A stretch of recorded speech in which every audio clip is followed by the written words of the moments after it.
मीरा ने 5 जुलाई को अपना आईटीआर फाइल किया। रिफंड की वेट शुरू।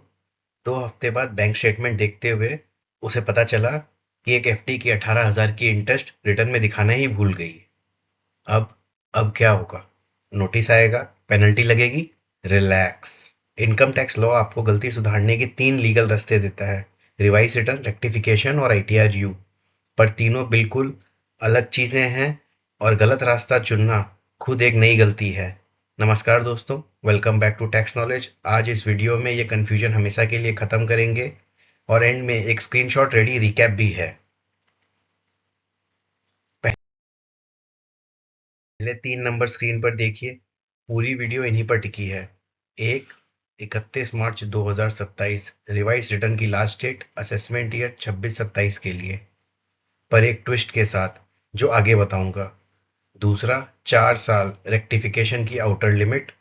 तीसरा, 48 मंथ्स आईटीआर यू की विंडो। 3 अलग प्रॉब्लम, 3 अलग डेडलाइन, 3 अलग सोल्यूशन। अब एक एक करके इसको समझते हैं। रास्ता नंबर 1, रिवाइज रिटर्न, सेक्शन 139(5). ये तब यूज होता है जब गलती आपकी हो। मीरा वाला केस, इनकम भूल गए, डिडक्शन मिस कर दी, गलत बैंक अकाउंट डाल दिया, कोई भी ओमिशन या रॉन्ग स्टेटमेंट। प्रोसेस सिंपल है। आप एक पूरा नया रिटर्न फाइल करते हैं जो ओरिजिनल को रिप्लेस कर देता है। और बेस्ट पार्ट, डेडलाइन के अंदर जितनी बार चाहे रिवाइज कर सकते हैं, कोई लिमिट नहीं है। बस 2 चीजें चाहिए: ओरिजिनल रिटर्न का एक्नॉलेजमेंट नंबर और filing date. ITR form ITR form खुद ये दोनों डिटेल्स आपसे मांगता है। और अब वो ट्विस्ट, डेडलाइन है 31 मार्च 2027, लेकिन फ्री विंडो सिर्फ 31 दिसंबर 2027 तक है। उसके बाद अगर आप अपना रिटर्न रिवाइज करते हैं जनवरी से मार्च 2027 के बीच, तो सेक्शन 234 आई की फी लगेगी। 1,000 रुपये अगर टोटल इनकम 5 लाख तक है, वरना 5,000। आईटीआर के पार्ट आईटीआर के पार्ट बी टीटीआई में इसका एक अलग लाइन आइटम भी है। तो मीरा क्या करेगी? 18,000 का इंटरेस्ट ऐड करके सेक्शन 139(5) सिलेक्ट करके रिटर्न दोबारा फाइल करना होगा। डन, कोई ड्रामा नहीं। रास्ता नंबर 2, रेक्टिफिकेशन, सेक्शन 154। ये तब है जब गलती आपकी नहीं है, गलती रिकॉर्ड में है, प्रोसेसिंग में है। एग्जाम्पल, अर्जुन ने टीडीएस बिल्कुल सही क्लेम किया, फॉर्म 26A में भी दिख रहा है, पर जब इंटीमेशन आया डिपार्टमेंट ने क्रेडिट ही नहीं दिया, या कैलकुलेशन में कोई सीधा अरिथमेटिकल एरर है। ऐसे मिस्टेक अपरेंट फ्रॉम रिकॉर्ड के लिए रिटर्न दोबारा फाइल नहीं होता, सिर्फ एक एप्लीकेशन जाता है, रेक्टिफिकेशन रिक्वेस्ट। 3 रूल्स याद रखिए। एक, रेक्टिफिकेशन इंटीमेशन या ऑर्डर आने के बाद ही पॉसिबल है क्योंकि सुधारना उसी को है। दूसरा, टाइम लिमिट लंबी है, ऑर्डर वाले फाइनेंशियल ईयर के एंड से 4 साल। तीसरा, डिपार्टमेंट को आपकी एप्लीकेशन पर 6 महीने के अंदर डिसीजन देना होता है, और अगर सुधार से आपकी लाइबिलिटी बढ़ती है तो पहले आपको सुनवाई का मौका भी मिलेगा। यह नए 2025 के सेक्शन 287 में भी क्लियरली लिखा हुआ है। स्क्रीन पर टेबल देखिए। गलती किसकी? रिवाइज्ड में आपकी, रेक्टिफिकेशन में रिकॉर्ड की। क्या फाइल होता है? रिवाइज्ड में पूरा नया रिटर्न फाइल होता है, रेक्टिफिकेशन में सिर्फ एप्लीकेशन फाइल होती है। कब करना होता है? रिवाइज रिटर्न आपके रिटर्न फाइल होने के बाद आप कभी भी कर सकते हैं। इंटीमेशन का कोई वेट नहीं करना पड़ता है। रेक्टिफिकेशन इंटीमेशन के बाद ही पॉसिबल है। डेडलाइन रिवाइज रिटर्न की है 31 मार्च 2027। फ्री सिर्फ 31 दिसंबर 2026 तक। रेक्टिफिकेशन के लिए 4 साल का समय है। स्कोप, रिवाइज रिटर्न में कुछ भी बदल सकते हैं, रेक्टिफिकेशन में सिर्फ जो ऑब्वियस मिस्टेक्स है उसको कर सकते हैं। फी, रेक्टिफिकेशन हमेशा फ्री होता है।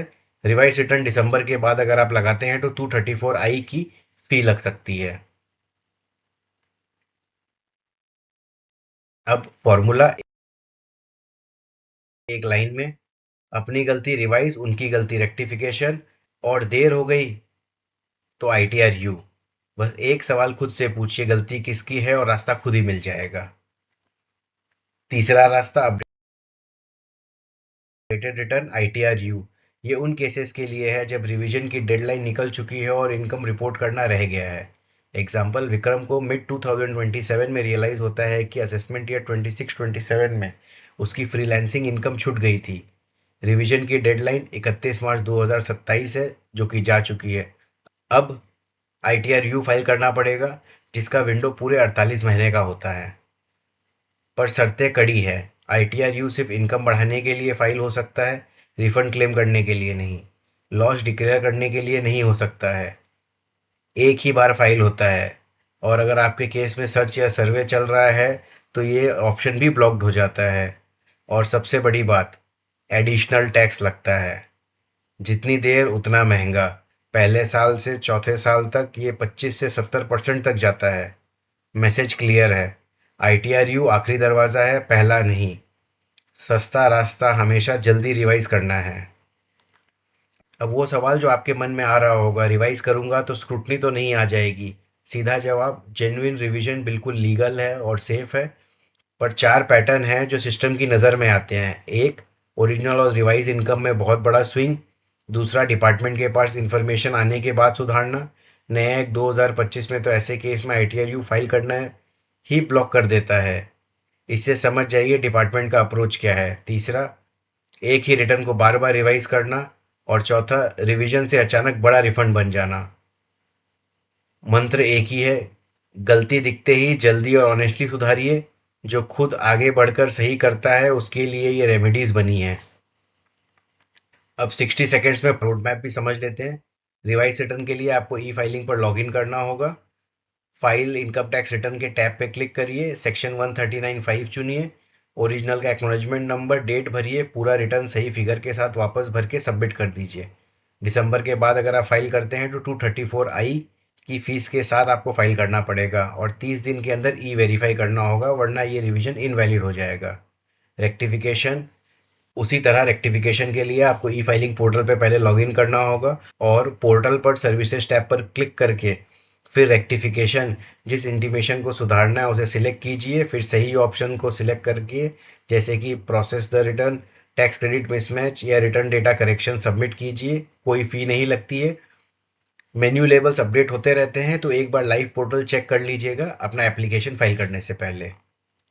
चलिए, promise recap, 5 points, screenshot ready.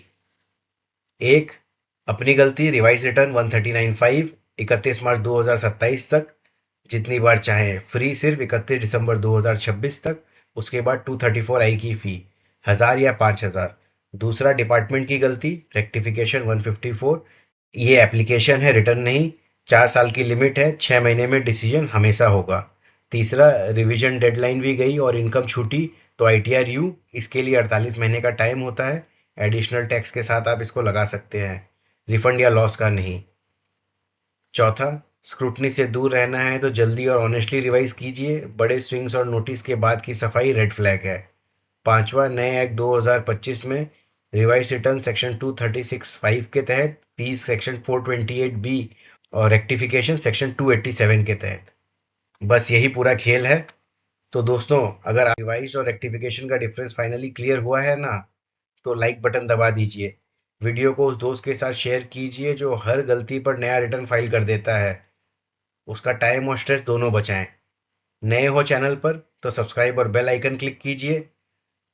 आपके ओरिजिनल रिटर्न में क्या गलती हुई थी और आपने उसे कैसे सुधारा, कमेंट में ज़रूर बताइएगा। मिलते हैं अगले वीडियो में, तब तक टैक्स नॉलेज के साथ बने रहें। धन्यवाद।